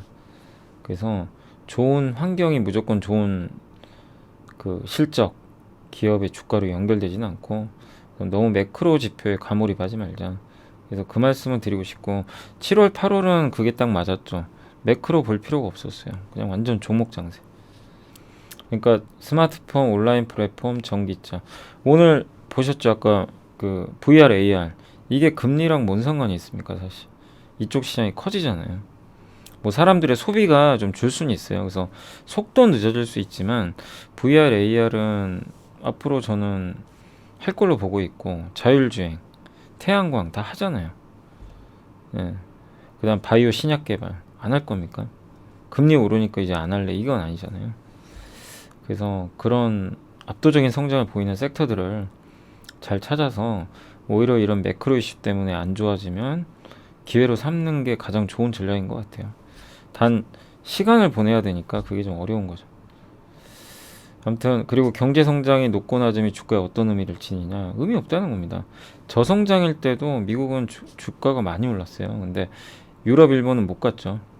그러니까 꼭 성장한다고 시장이 좋은 것도 아니고 저성장이라고 시장이 나쁜 것도 아닙니다. S&P 500은 2008년 대비해서 200% 올랐는데 실제 상승을 이끈 건요. 애플하고 아마존이래요. 애플, 아마존이 4000%, 3800% 상승했대요. 얘네가 다 끌어올려 버린 거예요. 못 오른 기업도 수두룩해요. 우리가 미국 증시에서 다 수익 났다 이러지만 이런 기업이 올라가서 수익이 난 거죠.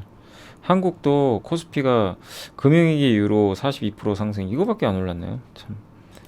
예. 아니 십몇 년 전 지수에서 겨우 요 정도 오른 거예요. 좀 답답하네요. 예. 아무튼 삼성전자가 이 중에 93% 상승해서 대부분 기여를 했고 반도체, 자동차, 삼성바이오, 네이버 제외하면 별로 기여한 게 없는 거죠. 예. 근데 이렇게 증시 상승을 이끌었던 기업들의 공통점이 있대요. 뭐냐면 ROE가 높다고 합니다. ROE는 자기 자본 이익률이에요. 그래서 제가 요거를 한번 여기 나온 내용들이 좀 있어요. 요걸 한번 제가 설명해 드릴게요. 요거를 제가 잠깐만요. 잠깐만요. 제가 네.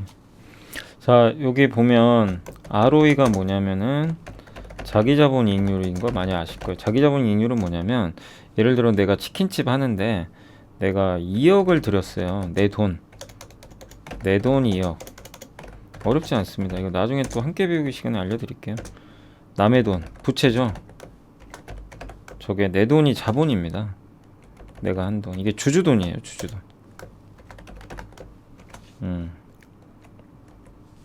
이거 얼마예요? 총 4억. 이게 자산이에요. 자산. 이겁니다. 그러니까 자본 플러스 부채는 자산인데 여기서 이제 핵심이 뭐냐면 내 돈 가지고 얼마 벌었냐 이거예요.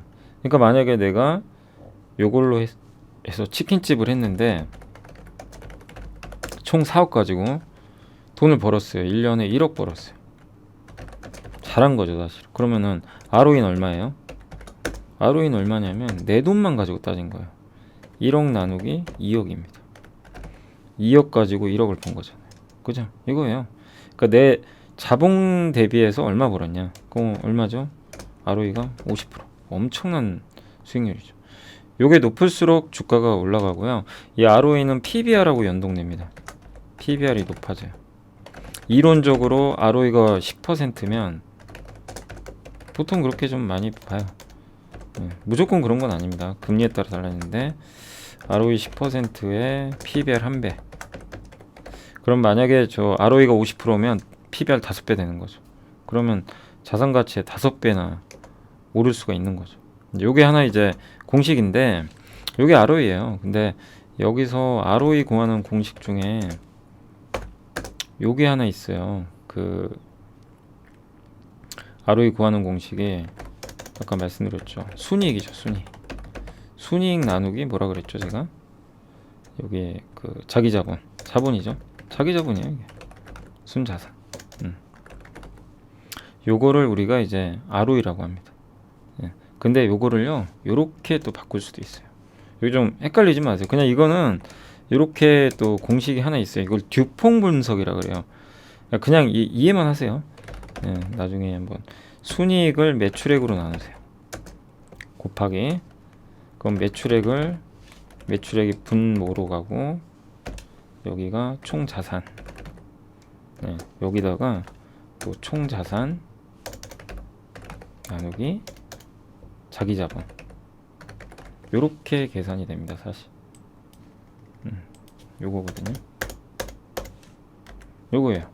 이렇게 바꿔주세요. 그러니까 순이익과 자기 자본은 그대로인데 요 안에다가 매출액 총자산을 넣어버린 거예요. 약간 마법을 부린 거죠. 그래서 이거를 각각 분리해서 계산을 하면 매출액 대비 순이익은 순이익률이죠. 매출 순이익률이에요. 그러니까 이익률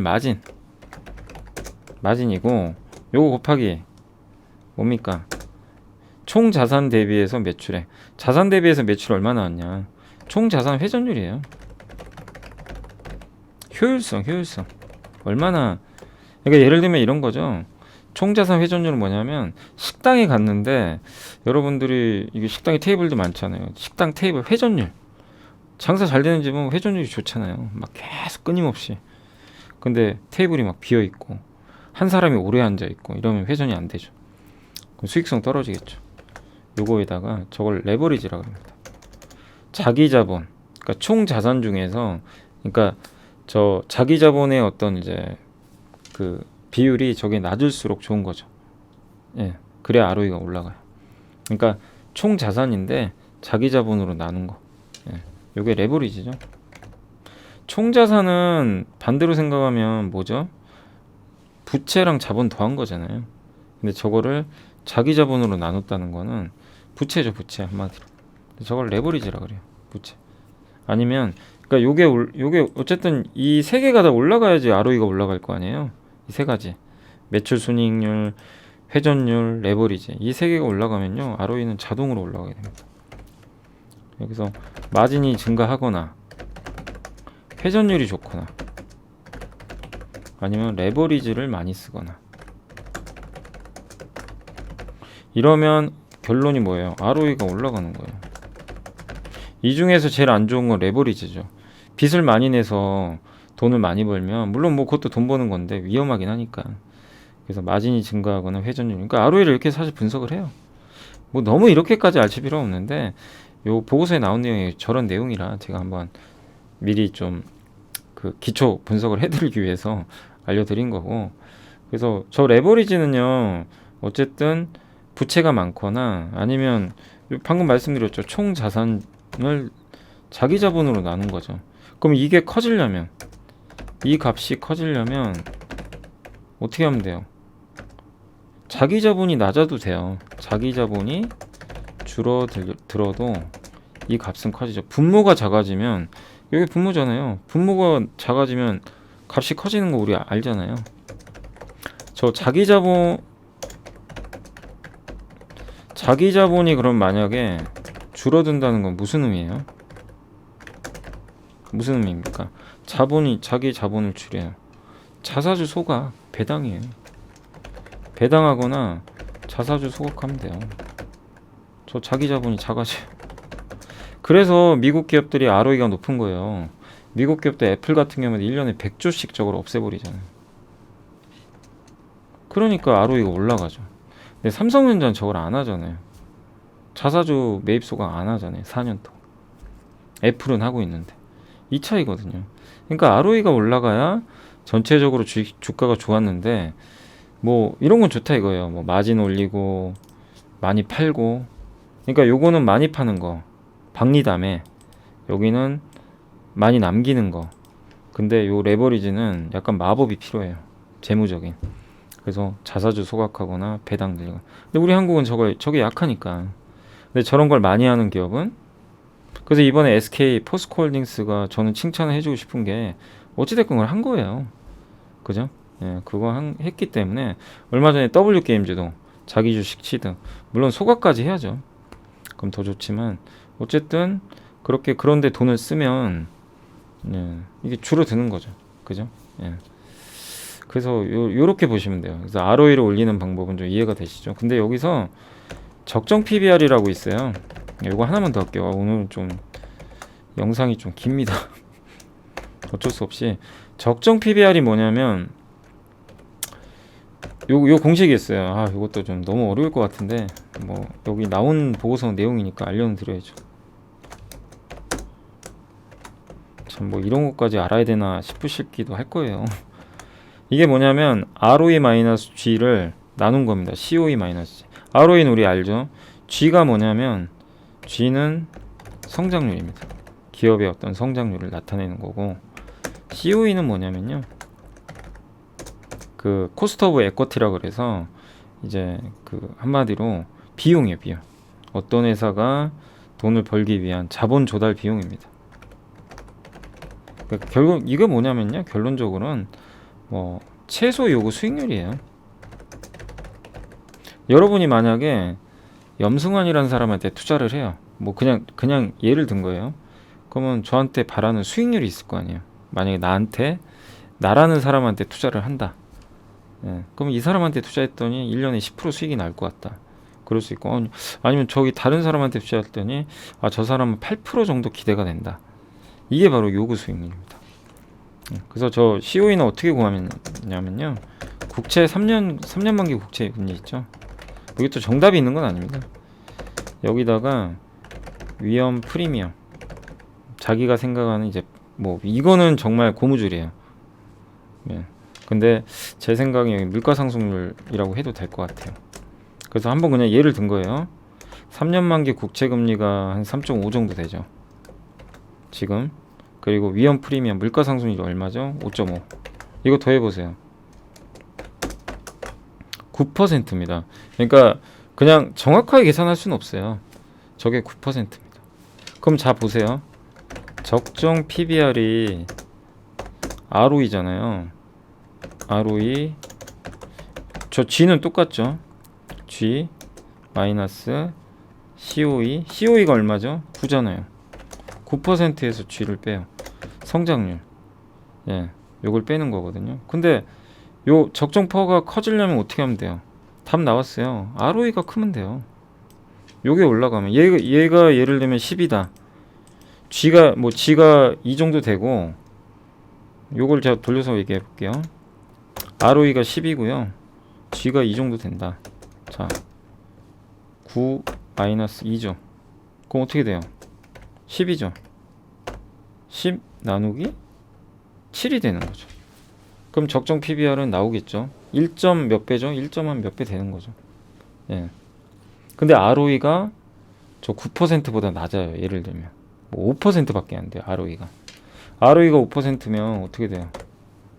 5면은 5에서 2 빼면 5에서 2 빼면 3밖에 안 되죠. 3 나누기 7 어떻게 될까요? 예. PBR은 1도 안 되죠. 적정폭은 0.5도 안 돼요. 예. 그러니까 이 차이입니다. 그래서 ROE가 높을수록 PBR이 올라가는 게 이제 이런 이유들 때문이에요. 이해가 되세요? 예, 이제 좀 어려울 수 있는 개념입니다. 요거는 건 나중에 또 한번 설명해 드릴 텐데, 요 개념을 알아야 이 보고서가 이해가 돼서 설명을 드릴 겁니다. 아시죠? 그래서 요 COE 구하는 건 좀 고무줄입니다. 근데 제가 봤을 때 이렇게 구하는 게 제일 좋아요. 국고채 3년 금리에다가 그 물가상승률, 소비자 물가상승률 그냥 더하는 게 가장 편합니다. 예. 자, 그래서 여기 넘어와서 ROE를 높게 해줘야 되는데, 여기 나와 있죠. ROE, PBR은 ROE 마이너스 성장률. 그러니까 이 함수예요. ROE야 COE야 G의 함수. 요 비용이 낮을수록 좋고, 그래서 금리가 낮을 때 PBR이 올라가는 거예요. COE는 금리잖아요. 국채 금리가 0으로 간다고 생각했어요. 이 값이 확 떨어지죠. 분모가. 그래서 금리가 오를 때는 할인을 받는다는 게 이 PBR 가치가 떨어질 수밖에 없어요. 분모가 커지니까. 예. 어쨌든 ROE가 더 크게 나와야 됩니다. ROE가 높고, 예, 성장이 높게 나오고 이렇게 돼야 되는 거죠. 그래서 미국의 COE는 20년, 미국의 이 COE가요 20년에 5%에서 현재 8%까지 급등을 했고, ROE는 12.4%를 저점으로 현재 20.6%까지. 그러니까 미국은요, 계산을 해볼까요? 저게 COE가 8이고요 ROE가 20.6입니다. 그럼 한번 계산해 보세요. 20.6 마이너스 뭐 성장률은 뭐 그냥 3으로 대충 해볼게요. 우리 모르니까. 그 다음에 코스트 오브 에쿼티가 얼마라 그랬죠? 8? 8. 예. COE가 8 마이너스 3. 이거 하면 얼마예요? 17.6이죠. 17.6 맞나요? 17.3. 에서 5죠. 자, 이거 계산해 보세요. 그럼 적정 PBR이 나오죠. 53, 3점 몇이에요? 얘를 든 거죠, 그냥. G는 뭐 우리가 아직 모르니까 얼마인지를 3배가 넘어요, PBR이. 미국은. 요게 미국입니다. 얘를 든 거고, 한국은 밑에 나와 있는데 한국은 COE가 8.8이고 ROE가 9.4밖에 안 돼요. 그럼 예를 들면 한국은 9.4 마이너스 3. 제가 계산 제대로 한 건지 모르겠습니다. 아무튼 그냥 대충 해도 좀 이해해 주시고, 이게 8.8 마이너스 3입니다. 요걸 계산해 보면 9.4에서 3을 뺐다. 그럼 6.4네요. 6.4. 6.40. 8점이면 5.8이죠. 그럼 PBR은 몇이에요? 대충 해도 1배 좀 넘죠. 한 1점 몇 배죠, 저게? 네. 제가 한번 계산을 해 볼게요. 6.4 나누기 5.8. 1.1배밖에 안 돼요. 그러니까 미국이 압도적으로 높은 게 저 ROE 때문에 그래요. ROE가 굉장히 높아요. ROE 자체가. 예. 그래서 이제 저게 차이가 벌어요. 결정적으로 이 코스트 오브 에쿼티는 똑같은데 ROE가 하나는 20, 하나는 9.4니까 차이가 많이 벌어지는 거죠. 이해가 되세요? 예. 그래서 우리나라가 이게 항상 밸류에이션이 낮다. 그리고 미국은 ROE를 다양한 방식으로 높이는데 아까 설명드린 듀폰 분석, 마진, 그게 그 내용이에요. 그 다음에 자산을 얼마나 회전하는지, 레버리지, 부채를 많이 쓰거나 적극적인 주주 환원. 이거 다 이해되시죠? 설명 들으니까. 네, 근데 우리나라는 사이클에 의존하는 산업이 많아서 주도주가 매번 교체돼요.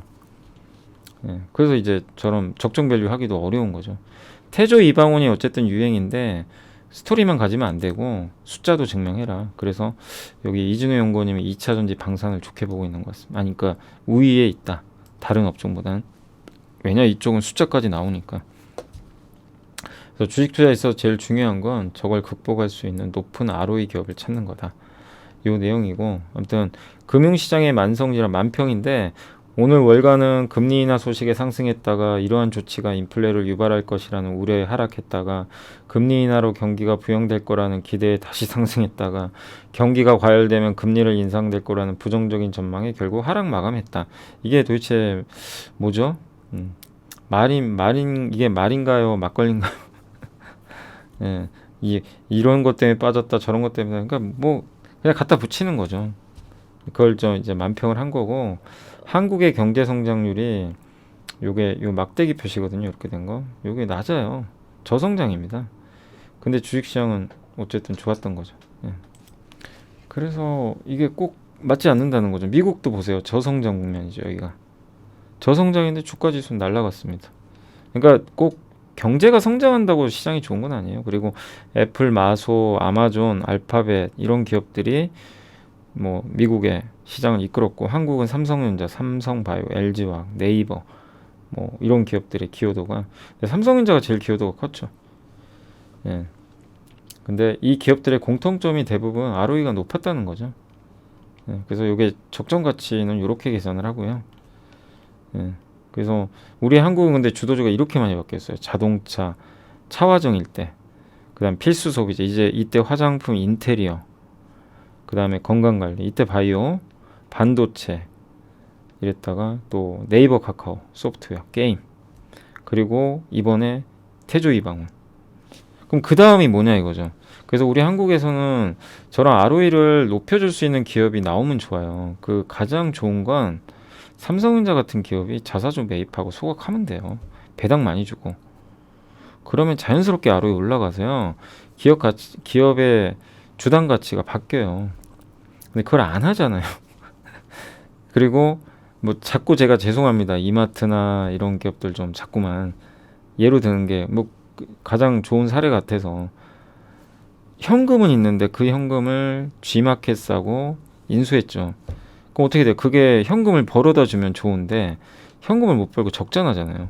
근데 그 돈을 차라리 자사주 소각이나 배당을 줬으면 ROE가 확 올라갔겠죠. 예.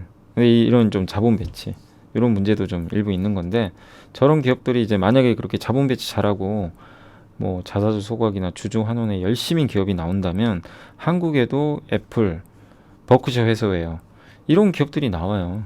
한국이 같이 올라가는데, 근데 그거를 기대하기가 어렵잖아요. 언젠간 되더라도. 그래서 우리가 한국 시장에서 투자할 때는 어쩔 수 없어요. 성공하려면 이겁니다. 주도주를 찾아내야 되는데 사이클을 타고 가요. 그래서 그런 기업들을 찾자. 대신에 실적까지 가미돼. 그게 뭐가 될 거냐? 계속 찾아야죠. 그래서 제가 보고서 보여드리고 이 방송을 하는 목적 중에 하나가 그거예요. 어떤 산업이 앞으로 좋아질까? 그거를 저도 몰라요. 그래서 저도 방송하면서 같이 공부하는 겁니다. 우리 방송의 모토는 함께 배우기잖아요. 함께 공부하고. 예. 그래서 저도 올해 본 보고서들 제가 가장 인상 깊었던 것도 다 적어놨거든요. 사실 나중에 또 한번 말씀드리겠지만, 그 중에 제일 올해 기억에 남는 게 6월 17일 날 미래에셋증권의 서병수 연구원님이 쓰셨던 미국 주도 LNG 시장에서 본 글로벌 투자. 이거 기억하시죠? 이리온 방송에서 한번 언급을 드렸던 거고, 그리고 그 XR 기기 사용 설명서, 메리츠의 양승수 연구원님이 쓰셨던 최근에 본 거 중에 가장 인상적이었어요. 전기차 전장 부품 시대를 준비하자. 거기 뭐 있었죠? LG노텍, BH, 뉴프렉스. 예, 우리 공부 제대로 해봤죠. 또 테스트 소켓, 한투증권, 한국투자증권에 썼던, 예, 박성홍 애널리스트가 세상의 변화는 작은 소켓으로부터. 그래서 그런 걸 이제 그게 정답인지는 몰라요. 그죠? 그걸 어떻게 알겠어요? 아닐 수도 있는 건데 그런 걸 계속 찾는 거죠 지금. 이런 보고서를 보면서, 신문 보면서. 예. 그래서 한국에서는 그렇게 해야 됩니다. 어쩔 수 없어요. 이 ROE 올리는 기업이 많지가 않다 보니까 이런 시장 트렌드, 산업이 바뀔 때 주도할 수 있는 기업을 계속 찾아야 될 것 같습니다. 네, 아무튼 여기까지 일단 해드렸고, 네, 잠시만요. 네, 그리고 이제 지금 장이 끝났는데 또 공시가 좀 나온 거 있어서 몇 개만 더 보여드릴게요. 대우조선해양이 그 LNG 운반선 7척 수주를 했습니다. 뭐 아마 카타르 쪽인 것 같아요. 그래서 계속 좀 수주 따내고 있고, STI가 반도체 장비 회사인데 오랜만에 공시가 떴습니다. 그래서 뭐 매출 대비해서 뭐 많은 금액은 아니지만 6% 정도 삼성으로부터 수주를 따냈고, 페노션도 LNG선 한 척 이제 장기 대선 계약을 맺었고요. 삼성중공업이 오늘 LNG선 여기 2척 아프리카 쪽으로 있었고, 요거는 버뮤다 지역으로 또 2척을 수주를 따냈습니다. 그리고 요게 오늘 좀 가장 하이라이트인데, 하이닉스가 오늘 그 투자 공시를 냈어요. 그래서 미래 성장 기반 확보를 위해서 청주에 생산 시설을 확충한다고 합니다. 그래서 청주 쪽에 M15라는 이제 공장 이름이죠. 확장 팹을 요거를 M15X라는 이름으로 건설을 한다고 합니다. 그래서 5년에 걸쳐서 하고, 금액은 총 15조 원 정도 된다고 보시면 되겠고, 네. 그래서 여기 이제 뉴스도 찾아보니까 하나 나와 있더라고요. 이렇게 여기 연합뉴스에 나왔는데, M15X라는 그런 신규 반도체 생산 공장을 하고, 예, 아무튼 예정보다 좀 앞당겨서 좀 하는 것 같아요. 예, 예정보다는. 그러니까 장기 관점에서 하는 거예요. 장기 관점에서 투자를 하는 것 같습니다. 그래서 이게 M11, M12 공장 두 개를 합친 걸로 굉장히 규모도 크고, 15조 원이면 굉장히 큰 돈이죠. 그래서 조금 앞당겨서 하는 것 같고, 예. 그리고 6월 29일 날 그때 갑자기 투자 보류한다는 게 하나 있었죠. 그거는 M17이라고 합니다. 요거랑 별개예요. 예, 별개라고 보시면 좋을 것 같습니다. 그래서 아무튼 이렇게 투자하는 거는 반도체 장비주들한테 좋은데, 굉장히 좀 당연히 건설 기간도 오래 걸리고 하니까 천천히 반영은 되겠죠. 그래서 이런 내용이 나와 있으니까 참고하시면 되겠고, 어제 나왔던 공시 중에서는 그 현대중공업, 요게 현대중공업도 요거 수주를 좀 받은 게 있고요. 어제 한 4.7% 정도 되는 규모고, DSK가 2차 전지 그쪽 장비 회사인데 LG전자 쪽에 좀 납품이 됐더라고요. 어제 60%. 예, 꽤 큰 금액이죠. 전체 매출에. 요 회사도 어제 수주가 있었다. 이렇게 각각. 그래서 전자공시 내용들은 좀 참고하시면 되겠고, 자, 오늘 이제 마지막으로 시장 말씀드리면, 오늘 국내 증시는 뭐 일단 우여곡절 끝에 상승세로 마감이 됐고요. 정말 힘들게. 아무튼 정말 어렵습니다. 그냥 계속 빠졌죠. 4일 만에 상승 반전에 성공했고, 코스닥 역시 오늘은 1% 이상 상승하면서 좋은 분위기로 마감이 됐습니다. 오늘 외국인 기관이 좀 팔았는데 주로 전기전자, 여전히 IT를 좀 안 좋게 보고 있고요. 화학업종 오늘 좀 많이 샀습니다. 오늘 화학을 553억 정도. 기관도 많이 샀습니다. 오늘 아마 정유 회사들 좀 산 것 같긴 한데 석유화학 쪽을 좀 많이 샀던 것 같고요. 예, 그래서 오늘 외국인들의 기관 동반 매도가 나왔지만 그럼에도 불구하고 일부 섹터는 좀 매수가 들어왔고 매도 규모는 크진 않았어요. 오늘 섹터 쪽으로는 오늘 뭐 이쪽 타이어 업종, 요즘에 타이어 그 지난주에 보고서 기억나시죠? 한투증권에 그게 정말 내용이 좋았는데 오늘도 넥센 타이어가 7% 급등했고요. 타이어 그 코드 기억나시죠? 전기차에는 타이어 첨가제, 근데 그 중에서도 효성 첨단 소재가 만드는 타이어 코드가 굉장히 좀 전기차에 많이 들어갈 가능성이 높은데, 거기에 이제 뭐 그걸 뭐라고 스틸 코드라 그랬나요? 그래서 그 부분이 오늘도 좀 좋게 작용해서 5% 급등했던 것 같습니다. 오늘 여행주도 괜찮은데 하나투어가 와 어제는 보고서에서 저도 그 보고서 내용 보여드렸지만 그 뭐죠? 카지노가 더 낫다. 뭐 그런 내용이 있었는데 그걸 뭐 비웃기라도 하듯이 오늘은 하나투어가 멋지게 상승을 해줬습니다. 뭐 사실 뭐 주가 모르는 거예요. 근데 여행주는 그런 경쟁 강도가 좀 강해진다는 건 염두를 해두시면 되겠고, 그 다음에 오늘 수소차 관련주도 좀 좋았고요. 메타버스 관련주도 오늘 뭐 뉴프렉스가요. 아니 아까 제가 방송 찍을 때는 16%였는데 와 어마어마하네요. 그냥 수직으로 뽑아버립니다. 그러니까 우리가 이런 거 보면서 느끼는 건 뭐냐면 결국엔 기업 같아요. 시장은 시장이고 성장이, 그리고 이제 앞으로 확인할 건 뉴프렉스가 돈은 벌어야 돼요. 실적은 계속 업데이트 하셔야 됩니다. 아직은 좀 두 달 후에나 우리가 확인 가능하지만 지금은 그냥 기대감이에요. 그래서 너무 흥분은 하지 마시고요. 뉴프렉스, 선익, 오늘 자이언트 스텝 이런 기업들의 주가가 좋았고, 그리고 자동차 부품에서도 오늘 좋았습니다. 3기, 뭐 세아 메카닉스 이런 기업들이 좋았던 것 같고요. 오늘 PCB는 이제 그거죠. VR 관련주들이 급등해서 그렇고, 조선 기자재도 오늘 성광밴드가 오늘도 또 한 번 올랐습니다. 우리 다 공부했던 기업들이에요. 사실 어떻게 보면 그 기업들이 좀 요즘에 분위기들 좋은 것 같고요. 그리고 갤럭시 부품주, 그 다음에 이제 내일인가요? 내일 드디어 미국에서 애플 아이폰이 이제 공개가 되겠죠. 그리고 자율주행차 관련주들, 그 다음에 오늘 2차전지 소재도 오늘은 조금 살아났습니다. 어제 되게 안 좋았는데 OLED 장비 기업들도 오늘 선익 시스템이 급등하다 보니까, 또 덕산 네오룩스도 이쪽 관련 기업이잖아요. 그죠? 또 애플 수혜주고 폴더블 폰, 또 그 VR, AR 이런 이제 수혜를 받다 보니까 강하게 움직였던 것 같습니다. 그리고 오늘은 석유화학 기업들이 급등했는데 아마 하나솔루션을 좀 외인 기관이 좀 많이 샀던 것 같고요. 이수와 코오롱인더 뭐 이런 기업들 중심으로 해서 외국인들이 아마 하나솔루션을 굉장히 좀 공격적으로 매수가 들어왔던 것 같습니다.